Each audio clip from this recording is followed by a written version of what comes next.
Welcome to the stage, Martin Turin. He is the president and CEO of FPX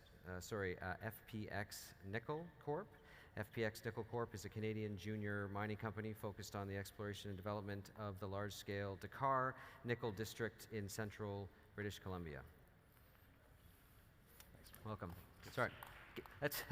Let's give him a warm welcome. Thank you. Thank you so much. Hi, everyone.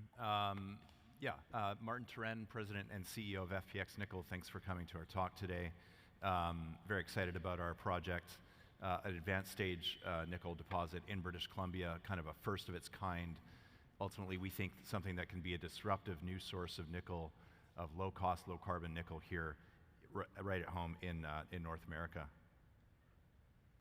Our project is called Baptiste. It's located in central British Columbia. We've produced a preliminary feasibility study last year that suggests this could be one of the largest nickel operations in the world, producing about 59,000 tons of nickel per annum over an almost 30-year mine life, with operating costs in the lowest quartile of the cost curve, and also importantly, producing that nickel with a very low carbon footprint.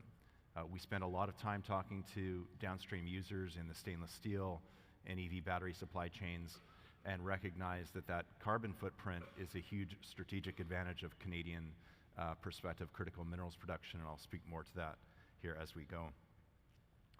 As mentioned, Baptiste is located in central British Columbia, about 80 kilometers to the west of the Mount Milligan copper gold operation, which has been in production for about 10 years, and sets a nice precedent for the permittability of a large open pit project of the type that we have in mind.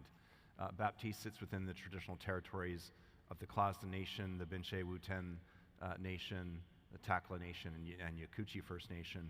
These are groups that we view as key contributors to the project, and true partners and collaborators that we hope to ensure maximize benefits to our local communities from development here. We're very proud that the environmental and cultural baseline studies that we're advancing are being performed on our behalf by First Nations-owned businesses. And we think that we can truly develop this project with a consent-based framework, a true collaborative framework that demonstrates that mining can be done the right way here in the 21st century. This is, as mentioned earlier, a disruptive or novel style of nickel mineralization. This is not a conventional sulfide or laterite deposit, but rather the nickel is hosted in a mineral called awaroite. There are occurrences of awaroite nickel in dozens of countries around the world, but this is the first potentially economic mineral deposit where the primary speciation of nickel is in awaroite as opposed to the sulfide or the laterite form. The chemical formula of awaroite is Ni3Fe, so you have very high nickel tenor in the mineral itself. Interestingly, it forms only in a host rock environment that is depleted in sulfur. We are the first here. We are doing something new and innovative, and I often say that the mining industry is the race to be second, not the race to be first. We're happy to be innovators and proud to be advancing the first deposit of this type. And we think there are significant advantages to this type of mineralization that will lend itself to that low cost, low carbon form of production that really leverages off one of the key properties of this mineral, which is that it's highly ferromagnetic. Awaroite is an order of magnitude more magnetic than magnetite iron ore.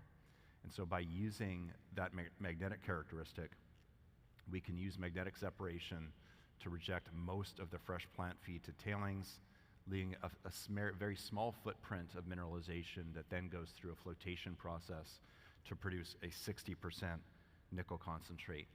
That's as compared to typical nickel sulfide operations that usually generate nickel cons in the range of 12 to 15%.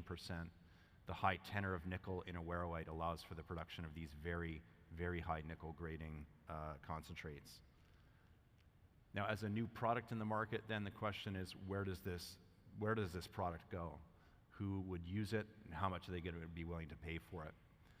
So besides the very high nickel content in the awaroite concentrate, the other key characteristic of it is that it contains almost no sulfur and none of the deleterious elements associated with nickel sulfide concentrates, things like arsenic, antimony, mercury, selenium. They are not present in this product. As such, The concentrate does not need to go through smelting and has a far more direct path to the end market, which yields significantly higher payabilities. We estimate payabilities for this product will be in the range of 95% of the LME nickel price, whereas typical nickel sulfide producers selling to third-party smelters typically only yield about 75% of the LME nickel price. So that tremendous revenue line uplift for this type of product is very important. We have a path here to agglomerate the product into a briquette to sell it directly to the stainless steel producers out there. This is a very suitable feed for the electric arc furnace. We also have a clear path to go through hydrometallurgical process of pressure oxidation to recover the nickel units to ultimately produce battery-grade nickel sulfate. Nickel sulfate, which is shown here in the upper right hand, based on test work that we've previously done on this mineralization. Producing nickel sulfate is the sort of the holy grail of the nickel business. That's the chemical form that's required of nickel before it goes into the cathode. And our test work that we've done at the bench scale and now upcoming at the pilot scale demonstrates the advantage that we have here to reduce the number of processing steps to produce NiSO4 as opposed to the sulfide path, which requires that smelting stage, or the laterite path that typically goes through the HPAL process. So lower cost, lower transport, lower carbon emissions associated with nickel production to that battery grade in our case.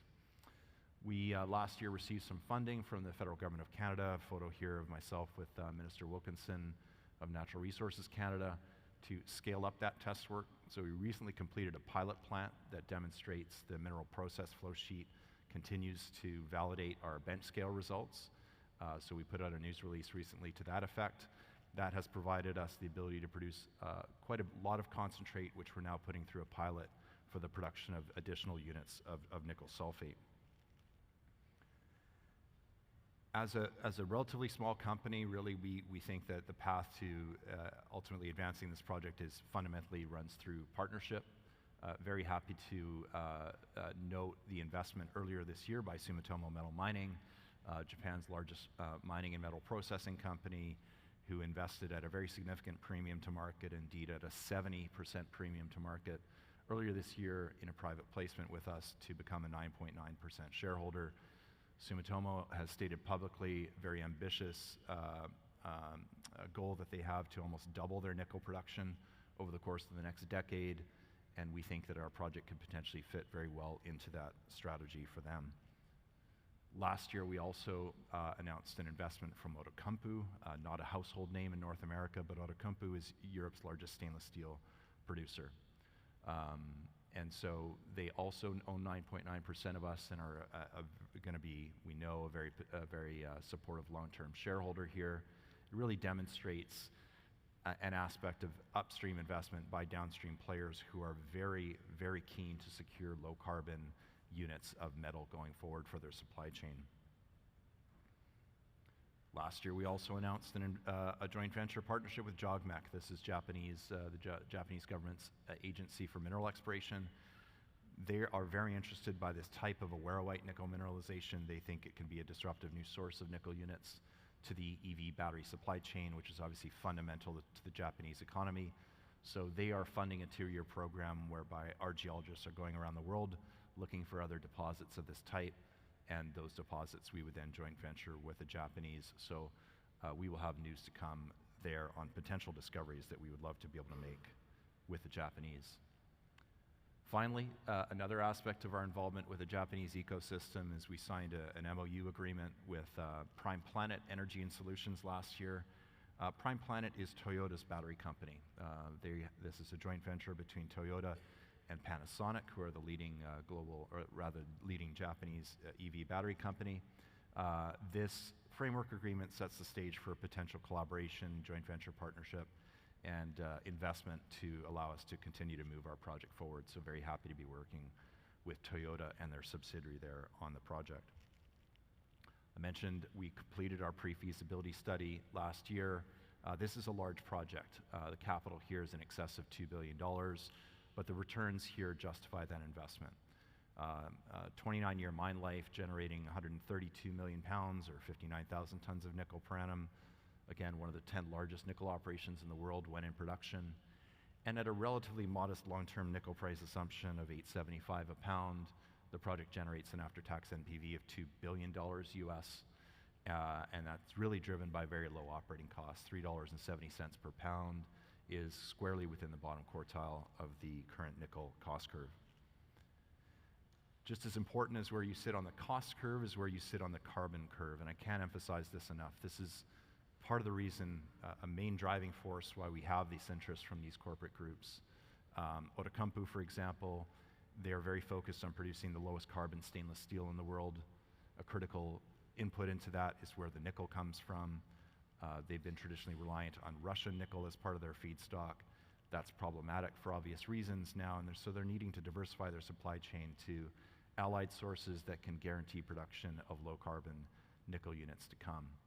You know, one of the dirty secrets of EVs currently is that a lot of the nickel going into EVs is coming out of the Chinese and Indonesian axis of nickel production. A lot of those operations can emit upwards of 69 tons of CO2 for every ton of nickel produced. It somewhat defeats the purpose, really, of building an EV if we're having to emit that much carbon dioxide to build the car in the first place. We will be at the other end of the spectrum. We can leverage our access to effectively zero carbon hydroelectricity in British Columbia, and this is a key differentiator of Canadian production. It's important for our project, it's important for other projects globally.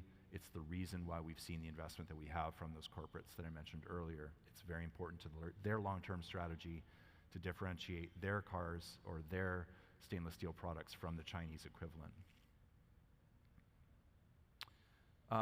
Despite all of the positive progress that we've made, we still find that we trade at a deep discount to our peer group. Current market capitalization of the company is about 80 million US.